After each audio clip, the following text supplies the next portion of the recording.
Tender Flame, Tales of Romance. I'm Mardell, reading The Blue Castle by L. M. Montgomery.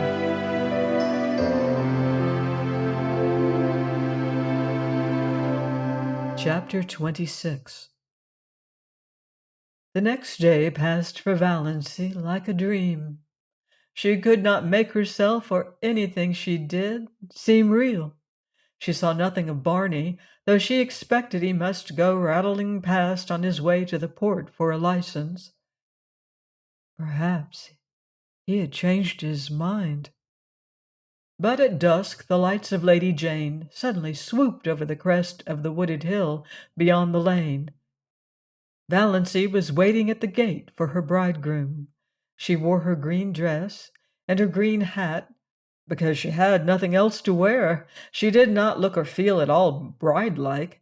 She really looked like a wild elf strayed out of the greenwood. But that did not matter. Nothing at all mattered except Barney was coming for her. "Ready?" said Barney, stopping Lady Jane with some new horrible noises. "Yes." Valancy stepped in and sat down. Barney was in his blue shirt and overalls, but they were clean overalls. He was smoking a villainous-looking pipe, and he was bareheaded, but he had a pair of oddly smart boots on under his shabby overalls, and he was shaved. They clattered into Deerwood and through Deerwood and hit the long wooded road to the port. "Haven't changed your mind?" said Barney. "No, have you?" "No." That was their whole conversation on the 15 miles. Everything was more dreamlike than ever. Valancy didn't know whether she felt happy or terrified or just plain fool.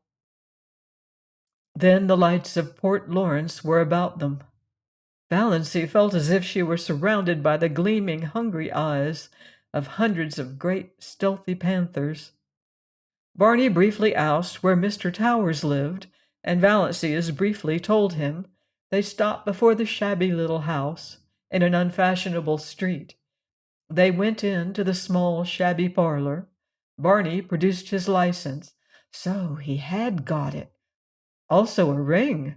This ring was real. She, Valancy Sterling, was actually on the point of being married. They were standing up together before Mr. Towers. Valancy heard Mr. Towers and Barney saying things. She heard some other person saying things. She herself was thinking of the way she had once planned to be married, way back in her early teens, when such a thing had not seemed impossible. White silk and tulle veil and orange blossoms, no bridesmaid, but one flower girl in a frock of cream shadow lace over pale pink, with a wreath of flowers in her hair, carrying a basket of roses and lilies of the valley, and the groom a noble-looking creature, irreproachably clad in whatever the fashion of the day decreed. Valancy lifted her eyes and saw herself and Barney in the little slanting, distorting mirror over the mantelpiece. She in her odd, unbridled green hat and dress, Barney in shirt and overalls. But it was Barney. That was all that mattered. No veil, no flowers, no guests, no presents, no wedding cake, but just Barney. For all the rest of her life, there would be Barney. "Mrs. Snaith, I hope you will be very happy," Mr. Towers was saying. He had not seemed surprised at their appearance, not even at Barney's overalls. He'd seen plenty of queer weddings up back. He did not know Valancy was one of the Deerwood Sterlings. He did not even know there were Deerwood Sterlings. He did not know Barney Snaith was a fugitive from justice. Really, he was an incredibly ignorant old man. Therefore, he married them and gave them his blessing very gently and solemnly, and prayed for them that night after they had gone away. His conscience did not trouble him at all.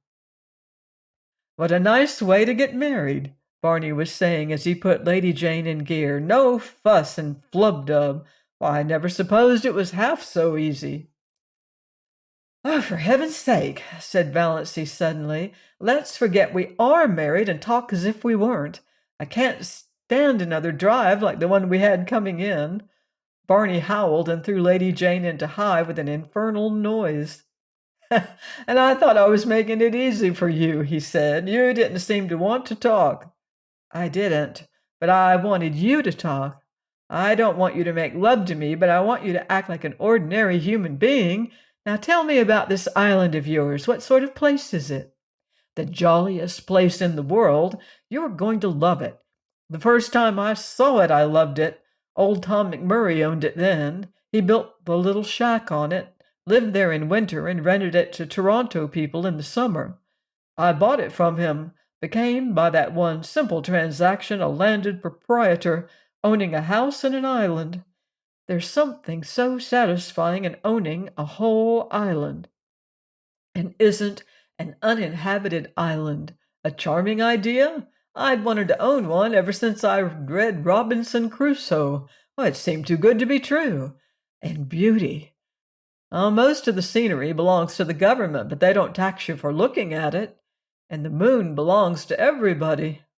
You won't find my shack very tidy. I suppose you'll want to make it tidy." "Yes," said Valancy honestly. "I have to be tidy, but I don't really want to be, but untidiness hurts me. Yes, I'll have to tidy up your shack." "I was prepared for that," said Barney with a hollow groan. "But," continued Valancy relentingly, "I won't insist on your wiping your feet clean when you come in." "No, you'll only sweep up after me with the air of a martyr," said Barney. "Well, anyway, you can't tidy the lean-to. You can't even enter it. The door will be locked, and I shall keep the key." "Bluebeard's chamber," said Valancy. "I shan't even think of it. I don't care how many wives you have hanging up in it so long as they're really dead. Dead as doornails, you can do as you like in the rest of the house. There's not much of it. Just one big living room and one small bedroom. Well built, though. Old Tom loved his job. The beams of our house are cedar and the rafters fir. Our living room windows face west and east. It's wonderful to have a room where you can see both sunrise and sunset. I have 2 cats there, Banjo and Good Luck, adorable animals. Banjo is a big, enchantingly gray devil cat, striped, of course. Why, I don't care a hang for any cat that hasn't stripes. I never knew a cat who could swear as genteelly and effectively as Banjo. His only fault is that he snores horribly when he is asleep. Luck is a dainty little cat, always looking wistfully at you as if he wanted to tell you something. Maybe he'll pull it off sometime. Once in 1,000 years, you know, one cat is allowed to speak. My cats are philosophers. Neither of them ever cries over spilt milk. 2 old crows live in a pine tree on the point, and are reasonably neighborly, call 'em Nip and Tuck. And I have a demure little tame owl named Leander. I brought him up from a baby, and he lives over on the mainland and chuckles to himself o' nights. And bats, it's a great place for bats at night. Scared of bats? No, I like them. Well, so do I. Nice, queer, uncanny, mysterious creatures. Coming from nowhere, going nowhere, swoop! Banjo likes them too, eats them. I have a canoe and a disappearing propeller boat. Went to the port in it today to get my license, quieter than Lady Jane. I thought you hadn't gone at all, that you had changed your mind, admitted Valancy. Barney laughed. The laugh Valancy did not like. The little, bitter, cynical laugh. "I never change my mind," he said shortly. They went back through Deerwood, up the Muskoka Road, past Roaring Abel's, over the rocky, daisied lane. The dark pine woods swallowed them up, through the pine woods where the air was sweet with the incense of the unseen fragile bells of millennias that carpeted the banks of the trail, out to the shore of Mistawis. Lady Jane must be left here. They got out. Barney led the way down a little path to the edge of the lake. "There's our island," he said gloatingly. Valancy looked and looked and looked again. There was a diaphanous lilac mist on the lake, shrouding the island. Through it, the two enormous pine trees that clasped hands over Barney's shack loomed out like dark turrets. Behind them was a sky still rose-hued in the afterlight, and a pale young moon. Valancy shivered like a tree the wind stirs suddenly. Something seemed to sweep over her soul. "My blue castle," she said. "Oh, my blue castle." They got into the canoe and paddled out to it. They left behind the realm of everyday and things known, and landed on a realm of mystery and enchantment, where anything might happen, anything might be true. Barney lifted Valancy out of the canoe and swung her to a lichen-covered rock under a young pine tree.